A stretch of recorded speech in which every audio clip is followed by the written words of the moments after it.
Carbon and it's compounds. देखो 10th class chemistry का ये एक बहुत ही इंपॉर्टेंट चैप्टर है जो आपको आगे तक की इंफॉर्मेशन सिखाता है। 11th 12th क्लास में भी इस चैप्टर के बहुत सारे यूज आते हैं, इसलिए एक बहुत ही इंपॉर्टेंट चैप्टर है ना, कार्बन एंड इट्स कंपाउंड्स। बात करते हैं कार्बन की। कार्बन आप जानते हो, कार्बन आप हर फॉर्म में यूटिलाइज करते हो। आप अपनी लाइफ में जितनी भी चीजें काम में लेते हो उन सब में क्या प्रेजेंट होता है? कार्बन। मैं आपको कुछ एग्जांपल्स देता हूं। देखो सबसे पहला कंपाउंड ये क्या है? शुगर, है ना। शुगर, शुगर किससे मिलकर बनी होती है? शुगर बनी होती है कार्बन एटम से। अगर मैं शुगर का फॉर्मूला लिखूं वो होता है C6H12O6। जब कार्बन हाइड्रोजन ऑक्सीजन मिलते हैं तो क्या बनती है? शुगर। मतलब शुगर कार्बन का एक कंपाउंड है। ये देखो ये क्या है? वुड। वुड में भी क्या प्रेजेंट होता है? कार्बन। अगर कार्बन नहीं होगा तो वुड फॉर्म नहीं हो सकती है। वुड के अंदर भी कार्बन होता है, हाइड्रोजन होता है, ऑक्सीजन होता है। ये क्या है? पेट्रोल। हाँ पेट्रोल। पेट्रोल में भी क्या होता है? कार्बन। किसकी फॉर्म में? मीथेन CH4 की फॉर्म में क्या प्रेजेंट होता है? कार्बन। यानी कार्बन नहीं होता तो पेट्रोल नहीं होता, पेट्रोल नहीं होता तो हमारी गाड़ियां कैसे चलती? नहीं चलती ना।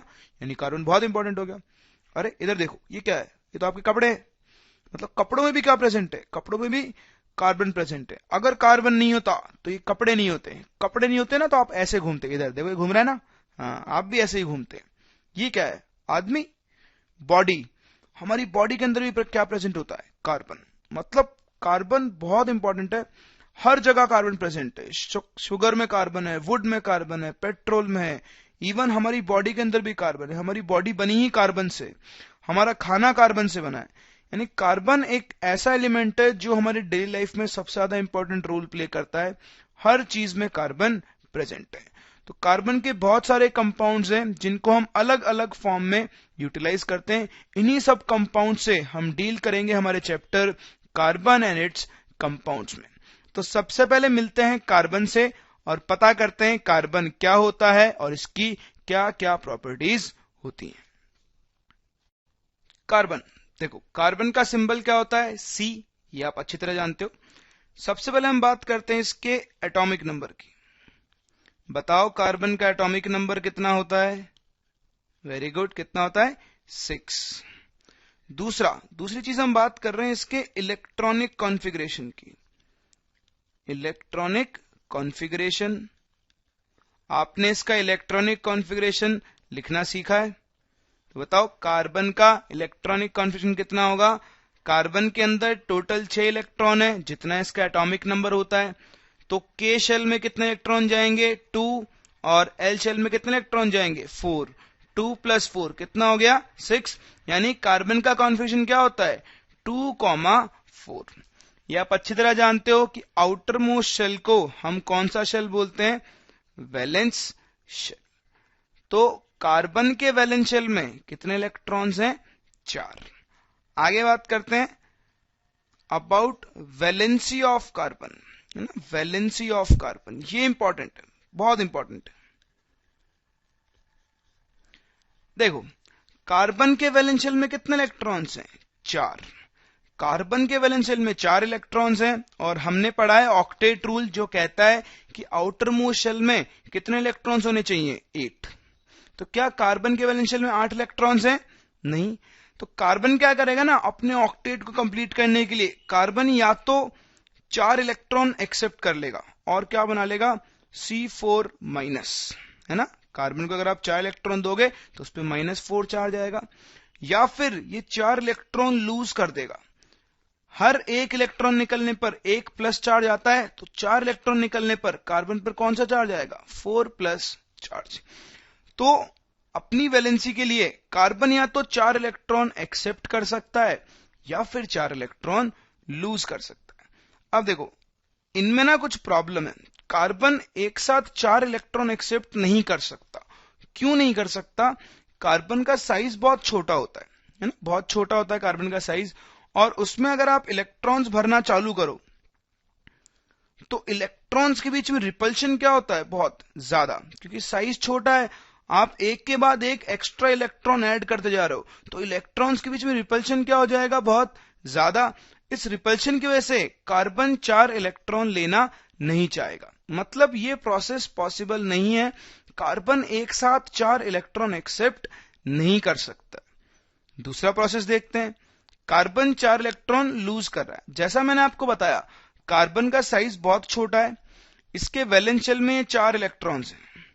अगर साइज छोटा है तो न्यूक्लियस और इलेक्ट्रॉन के बीच में अट्रैक्शन फोर्स बहुत ज्यादा होगा, क्योंकि न्यूक्लियस और इलेक्ट्रॉन के बीच में डिस्टेंस क्या है, बहुत कम।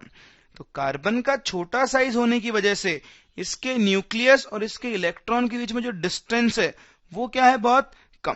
तो जब आप कार्बन से एक इलेक्ट्रॉन बाहर निकालोगे तो देखो एक इलेक्ट्रॉन और कम हो गया, तो अब जो बाकी 3 इलेक्ट्रॉन्स बचे उनके ऊपर अट्रैक्शन फोर्स और भी ज्यादा बढ़ जाएगा।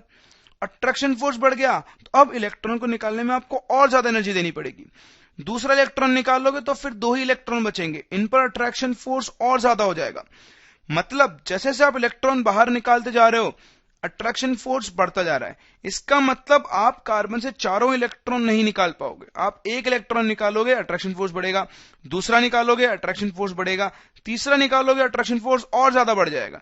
इसलिए कार्बन से 4 इलेक्ट्रॉन निकालना भी पॉसिबल नहीं है। अरे ये क्या बात हुई, ना हम कार्बन को 4 इलेक्ट्रॉन दे सकते हैं, ना हम कार्बन से 4 इलेक्ट्रॉन ले सकते हैं। तो फिर कार्बन बॉन्ड कैसे बनाएगा? तो आपने एक बॉन्ड पढ़ा है, कौन सा बॉन्ड? Covalent bond. क्या होता है कोवेलेंट बॉन्ड? जो 2 एलिमेंट्स में इलेक्ट्रॉन्स की म्यूचुअल शेयरिंग से बनता है, उससे हम कौन सा बॉन्ड बोलते हैं? Covalent bond. तो जो हमारा कार्बन है वो क्या करता है, कार्बन अपने 4 इलेक्ट्रॉन्स को किसी और एलिमेंट के 4 इलेक्ट्रॉन्स के साथ शेयर कर लेता है। क्या करता है कार्बन? अपने 4 इलेक्ट्रॉन्स को किसी और एलिमेंट के 4 इलेक्ट्रॉन्स के साथ शेयर कर लेता है और 4 कोवेलेंट बॉन्ड बनाता है। कितने बॉन्ड बनाता है? 4 कोवेलेंट बॉन्ड। इस तरह से कार्बन ने देखो अपना ऑक्टेट कंप्लीट कर लिया। ये कार्बन के वैलेंस शेल में 2 + 2 4, 4 + 2 6 एंड 6 + 2 8 इलेक्ट्रॉन्स पूरे कर लिए। तो इस तरह से कार्बन इलेक्ट्रॉन गेन नहीं करता, लूज नहीं करता, बल्कि वो तो इलेक्ट्रॉन्स को शेयर करता है और शेयर करके 4 कोवेलेंट बॉन्ड बनाता है। सिंस कार्बन यहाँ पे कोवेलेंट बॉन्ड्स फॉर्म कर रहा है, इसलिए कितने कोवेलेंट बॉन्ड फॉर्म कर रहा है? 4। कार्बन यहाँ 4 कोवेलेंट बॉन्ड फॉर्म कर रहा है, इसलिए हम बोलते हैं कि carbon is tetravalent in nature. हम लिख सकते हैं, ये आपको ध्यान रखना है, carbon is tetravalent in nature. क्यों? क्योंकि ये खुद के साथ, मतलब दूसरे कार्बन एटम के साथ या किसी और एलिमेंट के साथ 4 इलेक्ट्रॉन शेयर करके 4 कोवेलेंट बॉन्ड बनाता है, इसलिए कार्बन टेट्रावेलेंट होता है। इसके अलावा देखो कार्बन की अगली प्रॉपर्टी बहुत बहुत बहुत इंपॉर्टेंट होती है, जिसे हम जानते हैं by the name of self combination और कैटिनेशन। देखो मैं आपको कंपाउंड का एक एग्जांपल दे रहा हूं। कार्बन का एक कंपाउंड है जिसे हम बोलते हैं C8H18। ठीक है, इसका नाम होता है ऑक्टेन। इसे हम इसी चैप्टर में आगे डील करेंगे। ये पेट्रोल जो बनता है ना आपका पेट्रोल, ये पेट्रोल का मेन कंपोनेंट होता है। पेट्रोल इसी से बनता है। इसके अगर मैं स्ट्रक्चर बनाऊं तो इसमें क्या होता है, 8 कार्बन एटम्स एक दूसरे से ऐसे जुड़े हुए होते हैं, 5, 6, 7 एंड 8। और हर कार्बन के साथ क्या जुड़ी हुई होती है? Hydrogen, like this. इस तरह से हाइड्रोजन जुड़ते जाएंगे, carbon hydrogen, carbon hydrogen, carbon hydrogen,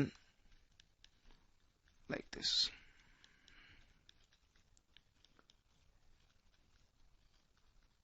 तो यहां पे हो क्या रहा है, देखो कार्बन, कितने सारे कार्बन एक साथ जुड़ रहे हैं, कितने सारे हाइड्रोजन कार्बन के साथ जुड़ रहे हैं। ये कार्बन की एक बहुत ही इंपॉर्टेंट प्रॉपर्टी होती है। This is the outstanding property of carbon, कि कार्बन क्या करता है, दूसरे कार्बन एटम्स के साथ जुड़कर लंबी लंबी चेन्स बनाता है। जैसे एक चेन बन गई, ऐसा ना, बहुत लंबी लंबी चेन बनाता है। तो किसी भी एलिमेंट की वो प्रॉपर्टी जिसमें वो अपने ही जैसे दूसरे एटम के साथ कंबाइन होकर बहुत लंबी लंबी चेन्स बनाता है, इस प्रॉपर्टी को हम क्या बोलते हैं? सेल्फ कॉम्बिनेशन और कैटिनेशन। तो हम कैटिनेशन को डिफाइन कर सकते हैं एज, जैसे carbon has a unique ability to combine with other carbon atoms to form long chains. देखो लॉन्ग चेन बन रही है ना, long chains, and this ability of carbon is known as catenation. तो कार्बन अपने ही जैसे दूसरे एटम के साथ कंबाइन होकर लंबी लंबी चेन्स बनाता है, इस प्रॉपर्टी को हम क्या बोलते हैं, कैटेनेशन। तो बात थी कैटेनेशन क्या होता है, बात करते हैं कैटेनेशन क्यों होता है। तो जो हमारा नेक्स्ट टॉपिक डिस्कस करने जा रहे हैं that is cause of catenation. ये बहुत इंपॉर्टेंट है कि चलो कैटेनेशन शो कर रहा है, लेकिन वो कैटेनेशन क्यों शो कर रहा है। देखो मैंने आपको अभी बताया कार्बन साइज में बहुत छोटा होता है, जैसे ये कार्बन एटम है, ये दूसरा कार्बन एटम। तो जब कार्बन एटम ज्वाइन होंगे तो इनकी साइज क्या होती है, बहुत छोटी। इनकी साइज बहुत छोटी होती है, तो जो इलेक्ट्रॉन शेयर हो रहा है दो कार्बन एटम्स के बीच में, उसको इस कार्बन का न्यूक्लियस और इस कार्बन का न्यूक्लियस दोनों ही बहुत टाइटली होल्ड करके रखते हैं। देखो इस पिक्चर को थोड़ा जूम करते हैं।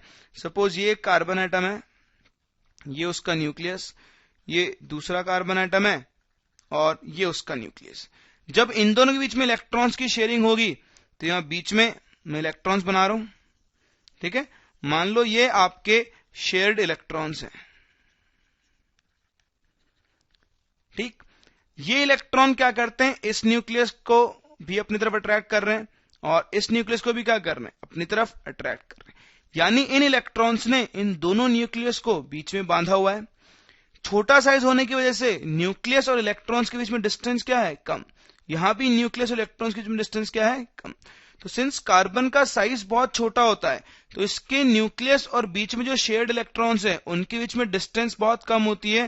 तो ये इलेक्ट्रॉन इन दोनों एटम्स को बहुत टाइट फोर्स के साथ होल्ड करके रखते हैं, बहुत टाइट फोर्स के साथ। इसकी वजह से जो कार्बन कार्बन बॉन्ड बनता है इसकी बॉन्ड स्ट्रेंथ क्या हो जाती है, बहुत ज्यादा, and it is a very strong bond. तो इतना स्ट्रॉन्ग बॉन्ड बनने की वजह से जो कार्बन कार्बन बॉन्ड बना, सिंस ये बहुत स्ट्रॉन्ग बॉन्ड है तो एक के बाद एक कार्बन जुड़ते चले जाते हैं और बहुत स्ट्रॉन्ग बॉन्ड के थ्रू ये लंबी लंबी चेन्स बनाते हैं। तो कार्बन में जो C single bond C bond होता है, ये जो सी बॉन्ड सी है इसकी स्ट्रेंथ बहुत ज्यादा होती है। इसी वजह से कार्बन क्या शो करता है, कैटेनेशन प्रॉपर्टी। समझ में आता है आपको। तो हम इसको लिख सकते हैं कि क्यों कार्बन कैटेनेशन शो करता है। So due to small size of carbon atom the covalent bond between two carbon atoms becomes very strong, है ना, क्योंकि इलेक्ट्रॉन्स को क्या करता है, बहुत टाइटली होल्ड करके रखता है। as the nuclei of two carbon atoms hold the shared electrons very tightly। तो सिंस ये जो बॉन्ड बन रहा है वो बहुत स्ट्रांग है, इसलिए कार्बन एटम्स के बीच में बहुत सारे बॉन्ड्स बनते सकते हैं और इन सबकी स्ट्रेंथ क्या होती है, सेम। इसीलिए कार्बन कैटेनेशन शो करता है और कार्बन की कैटेनेशन शो करने की टेंडेंसी सबसे ज्यादा होती है, सबसे ज्यादा प्रिडिक्टेबल में सबसे ज्यादा अगर कोई कैटेनेशन शो करता है तो वो कौन सा एलिमेंट है, कार्बन। कार्बन के अलावा कुछ और एलिमेंट्स भी हैं जो कैटेनेशन प्रॉपर्टी शो करते हैं। For example silicon. सिलिकॉन भी कुछ एक्सटेंट तक कैटेनेशन प्रॉपर्टी शो करता है, लेकिन सिंस सिलिकॉन का साइज कार्बन से बड़ा होता है तो इस बॉन्ड की स्ट्रेंथ क्या होती है, कम। ये एक वीक बॉन्ड होता है as compare to carbon carbon bond. तो कार्बन कार्बन बॉन्ड ज्यादा स्ट्रांग होता है, सिलिकॉन सिलिकॉन बॉन्ड वीक होता है, इसलिए इसकी कैटेनेशन की प्रॉपर्टी कार्बन से क्या होती है, कम।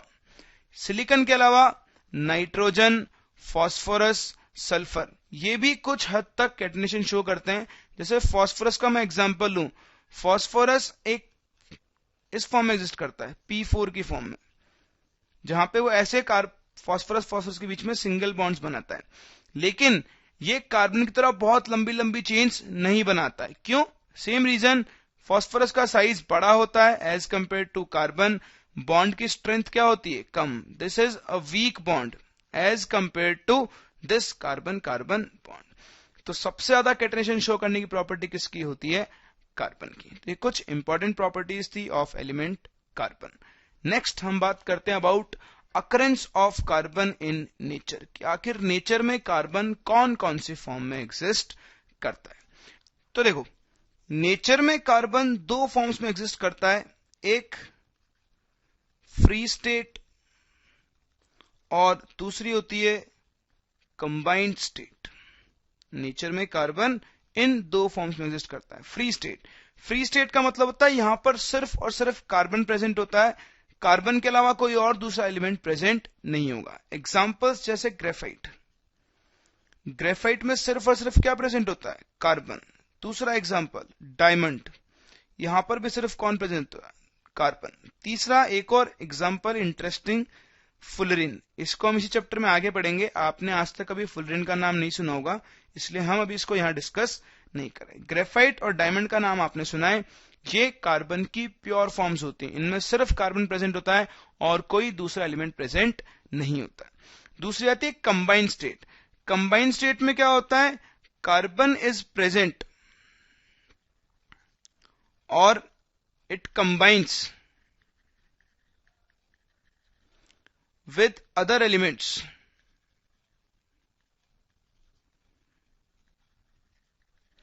to form compounds।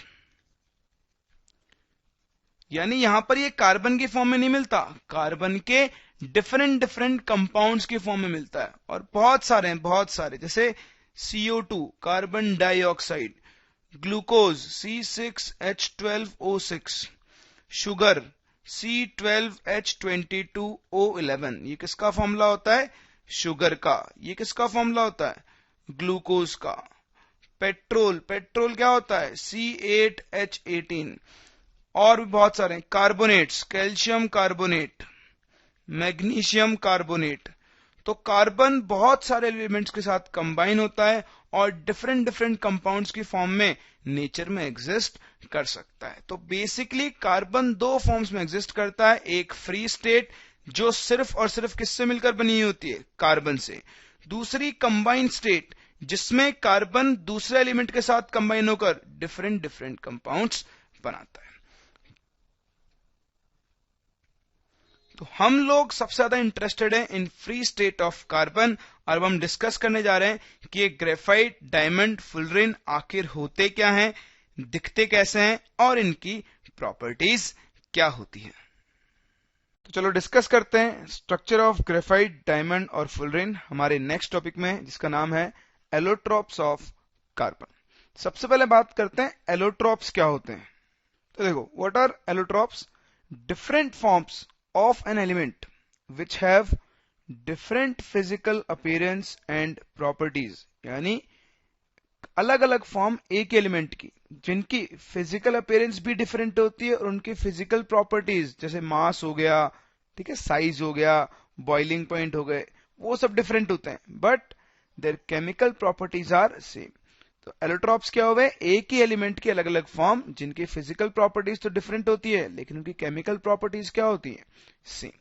देखो, एलोट्रोप्स को समझने के लिए मैं आपको एक सिंपल सा एग्जांपल देता हूं ना। भगवान आपने देखे हैं, हमारे कितने सारे भगवान है ना, हमारे धर्म में हम कितने सारे भगवान मानते हैं। ये शंकर भगवान है, ये हनुमान जी हैं, ये कृष्ण भगवान है, और ये कौन है? ये श्री गणेश जी हैं। देखो, ये सब भगवान है, लेकिन क्या इन सब की अपीयरेंस सेम है?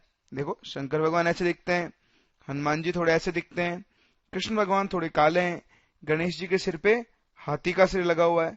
इन सबकी फिजिकल अपीयरेंस क्या है? डिफरेंट। इन सबकी फिजिकल प्रॉपर्टीज भी क्या है? डिफरेंट, है ना।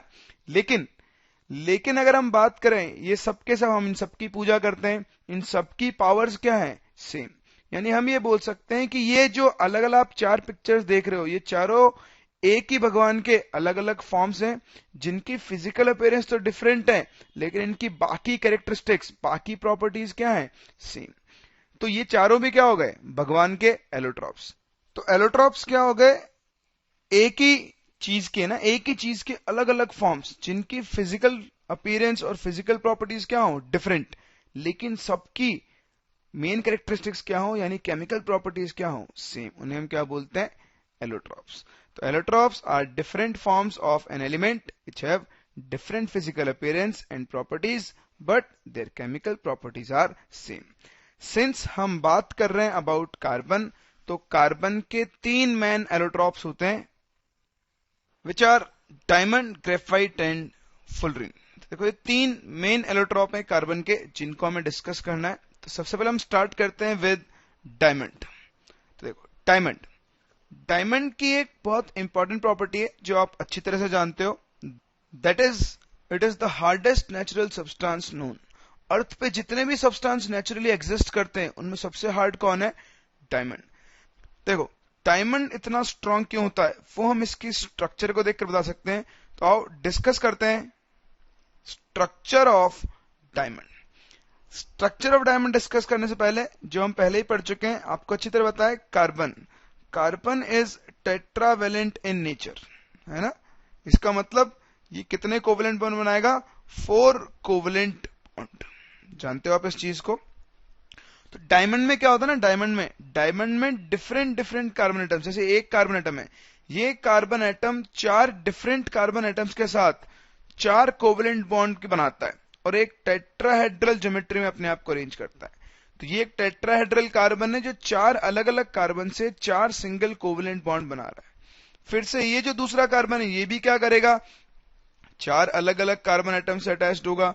सिमिलरली ये कार्बन भी 4 अलग अलग कार्बन से, ये कार्बन भी 4 अलग अलग कार्बन से टेट्राहेड्रल मैनर के अंदर अरेंज होगा। फिर से जो नए कार्बन आपको दिख रहे हैं ये भी क्या करेंगे? 4 बॉन्ड बनाएंगे और अपने आप को टेट्राहेड्रली अरेंज करेंगे। ये कार्बन भी 4 बॉन्ड बनाएगा, ये कार्बन भी 4 बॉन्ड बनाएगा। हर कार्बन यहाँ पे और अलग कार्बन एटम्स के साथ कोवेलेंट बॉन्ड बनाता जाएगा, जिनका नंबर कितना होगा? 4। तो जैसा कि आप देख रहे हो नंबर ऑफ कार्बन बॉन्ड्स बढ़ते जा रहे हैं। इस तरह से क्या होता है, हर कार्बन 4 अलग अलग कार्बन के साथ और वो कार्बन फिर 4 अलग कार्बन के साथ कोवेलेंट बॉन्ड्स बनाते हैं। तो इस तरह से क्या होता है, कोवेलेंट बॉन्ड्स का एक बहुत बड़ा 3 डायमेंशनल नेटवर्क जनरेट होता है। 3D network of strong carbon carbon covalent bond. ये हम पहले डिस्कस कर चुके हैं कि कार्बन कार्बन बॉन्ड बहुत स्ट्रांग होता है। तो ये कार्बन कार्बन बॉन्ड बहुत स्ट्रांग है और ऐसे बहुत सारे स्ट्रांग बॉन्ड्स का एक क्या बन गया है? बहुत बड़ा 3 डायमेंशनल नेटवर्क। तो इस 3 डायमेंशनल नेटवर्क बनने की वजह से आपको जो डायमंड होता है it is very hard and brittle also. ठीक है, इस बहुत बड़े कोवेलेंट बॉन्ड के नेटवर्क की वजह से डायमंड क्या होता है? Very hard and brittle. इसी वजह से हम कहते हैं कि diamond is the hardest natural substance known on the earth surface. तो थोड़ा और अच्छी तरह से इसके स्ट्रक्चर को देखते हैं। तो देखो, जैसा मैंने आपको बताया, हर कार्बन टेट्राहेड्रल मैनर में 4 कार्बन से अटैच्ड है। वो कार्बन फिर किसी दूसरे कार्बन से, कोई दूसरे और 4 कार्बन से टेट्राहेड्रल फैशन में अरेंज्ड है। हर कार्बन इस तरह से 4-4 कार्बन से अटैच्ड हो जाता है और इस तरह से एक 3 डायमेंशनल नेटवर्क बनता है of carbon carbon covalent bonds, जो कि क्या होता है? बहुत ज्यादा स्ट्रॉन्ग। ये तो फिर भी एक बहुत छोटा नेटवर्क है, ये नेटवर्क और ग्रो करता जाता है। तो मैं आपको एक और पिक्चर दिखाता हूं जिससे आपको आइडिया क्लियर होगा कि आखिर ये नेटवर्क बनने के बाद कैसा दिखता होगा। देखो, ये भी डायमंड की स्ट्रक्चर है। तो कितने सारे कार्बन कार्बन बॉन्ड्स, आप ना गिन भी नहीं सकते, इतने सारे कार्बन बॉन्ड बन गए। तो सारे स्ट्रॉन्ग बॉन्ड्स हैं, इतने सारे बॉन्ड्स बन गए, इसलिए डायमंड क्या होता है? It is very hard and it is the hardest natural substance. देखो, मैं बार बार एक टर्म यूज कर रहा हूं, hardest natural substance. Natural substance इसलिए कि कुछ मेन मेड सब्सटेंस भी हैं जो डायमंड से भी क्या होते हैं? ज्यादा हार्ड। उसका एक एग्जाम्पल है टंगस्टन कार्बाइड। ठीक है, आपको सब याद नहीं रखना है, तो मैं आपकी जीके के लिए बता रहा हूं, जनरल नॉलेज के लिए। डायमंड से भी ज्यादा हार्ड कौन होता है? Tungsten carbide. इसीलिए बार बार मैं नेचुरल सब्सटेंस बोल रहा हूं। तो चलो, ये हुई बात डायमंड की स्ट्रक्चर की। डायमंड के स्ट्रक्चर में हमने ये सीखा कि कार्बन एटम 4 अलग अलग कार्बन से बॉन्डेड है। इसका मतलब यहां पर कार्बन की वैलेंसी क्या है? Complete. Valency of carbon is complete, मतलब इसके चारों इलेक्ट्रॉन शेयरिंग में काम में आ गए। समझ में आता है आपको? तो इस फैक्ट को मैं आगे यूज करूंगा, इसलिए मैं इसे यही डिफाइन कर रहा हूं कि डायमंड के अंदर कार्बन के चारों इलेक्ट्रॉन्स काम में आ जाते हैं। तो चलो डिस्कस करते हैं properties of diamond. So the very first property of diamond is that due to presence of a large 3-dimensional network of covalent bonds, that is carbon carbon covalent bonds, diamond is very hard and have high melting point, जो कितना होता है? Around 4827 degree Celsius. इन carbon carbon bonds के इतने बड़े network की वजह से ही डायमंड क्या होता है? बहुत टफ हो जाता है, बहुत स्ट्रांग हो जाता है, और उसी वजह से इसका मेल्टिंग पॉइंट क्या होता है? बहुत ज्यादा। देखो कितना ज्यादा है, 4827 डिग्री सेल्सियस के आसपास। सेकंड जो प्रॉपर्टी डायमंड की, that is it is a bad conductor of electricity. हाँ, ये क्या होता है, इलेक्ट्रिसिटी को कंडक्ट नहीं कर सकता। क्यों नहीं कर सकता है, मैंने आपको अभी बताया था। देखो, कार्बन डायमंड के अंदर क्या होता है, 4 दूसरे कार्बन के साथ कोवेलेंट बॉन्ड के थ्रू अटैच्ड होता है। कार्बन के चारों इलेक्ट्रॉन कहां पे काम में आ गए, शेयरिंग में। इलेक्ट्रिसिटी को कंडक्ट करने के लिए फ्री इलेक्ट्रॉन्स की जरूरत होती है। किसकी जरूरत होती है, फ्री इलेक्ट्रॉन्स की। आप मुझे बताओ, क्या डायमंड में कार्बन के पास फ्री इलेक्ट्रॉन बचे? ये कार्बन भी फर्दर 4 बॉन्ड बनाएंगे, ये भी 4 बॉन्ड बनाएगा, ये भी 4 बॉन्ड बनाएगा, ये भी 4 बॉन्ड बनाएगा। मतलब कार्बन अपने चारों इलेक्ट्रॉन्स को बॉन्ड बनाने में यूटिलाइज कर रहा है, तो उसके पास कोई भी फ्री इलेक्ट्रॉन नहीं बचा है। इसलिए डायमंड क्या होता है, it is a bad conductor of electricity. तो हम सिंपली एक्सप्लेन कर सकते हैं कि चारों इलेक्ट्रॉन बॉन्डिंग में काम में आ गए, therefore there are no free electrons. तो अगर इलेक्ट्रॉन्स नहीं है तो डायमंड इलेक्ट्रिसिटी को कंडक्ट नहीं कर सकता। So it is a bad conductor of electricity. Next जो प्रॉपर्टी डायमंड की, उसे भी अच्छी तरह जानते हो, that is it shines in presence of light. जब भी आप डायमंड पे लाइट गिराते हो तो वो क्या करता है, शाइन करता है। देखो इसका रीजन क्या है, देखो जैसे ही लाइट डायमंड पे आके गिरती है, ये इस फेस के थ्रू यहां एंटर करेगी। एंटर करते ही